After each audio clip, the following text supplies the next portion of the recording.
நான் 76 இயர்ஸு. இங்கேருந்து தனியாக போகிற எல்லாருக்கும் பயம் இருக்கலாம், அந்த பயப்பட தேவையில்லை. இந்த சுபயாத்திராவில் இதுதான் ஃபஸ்ட் டைம் என்னோடய எக்ஸ்பீரியன்ஸ்.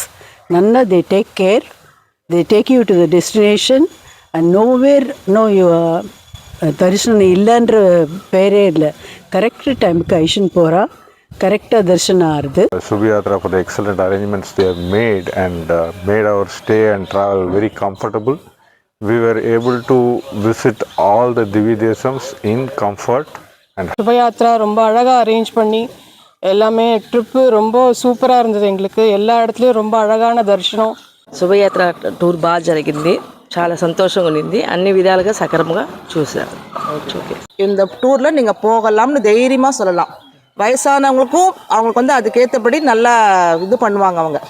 அவர் ரொம்ப இன்வால்வ்டாக அந்த மாதிரி ஒரு இன்வால்மெண்ட்டோட ஒருத்தர் கூட்டிகிட்டு போகிறது, ஒரு விஷயம் பேசுகிறதுலாம் ரொம்ப அபூர்வம். திவ்ய தேசம்னா என்னன்னு தெரியாமல் சும்மா வந்துன்றதுனாங்க. இந்த சென்ஸ் ஆழ்வார்கள்லாம் மங்களாசாசனம் பண்ண இடமெல்லாம் திவ்ய தேசம்னு நாங்கள் சொல்லி நினச்சிட்டு இருக்கோம். இவர் அதுக்கு வேற ஒரு கதையவே சொன்னார், ஒரு அர்த்தத்தையே சொன்னார். அப்போ தான் எங்களுக்கு உண்மையாலுமே திவ்ய தேசம்னா என்னன்னு தெரிஞ்சிச்சு. ஏன்னா சுபயாத்ரா வந்து எங்களுக்கு அந்தளவுக்கு கம்ஃபர்ட் கொடுத்துருக்கு லேடிஸுக்கு. சௌகரியங்களும் கொடுக்குறா, ஒன்றும் ப்ராப்ளமே இல்லை. இவங்க கூட போகிறதுல எந்த இதுவும் பிரச்சனை கிடையாது. 3 டேஸில் கவர் பண்ணலாம். ஃப்ரைடே சாட்டர்டே சண்டே ஒரு வீக்கெண்ட் வந்து நல்லா என்ஜாய் பண்ணோம் அப்படின்னா சுபயாத்ராவில் போகிறது பெட்டராக இருக்கும்.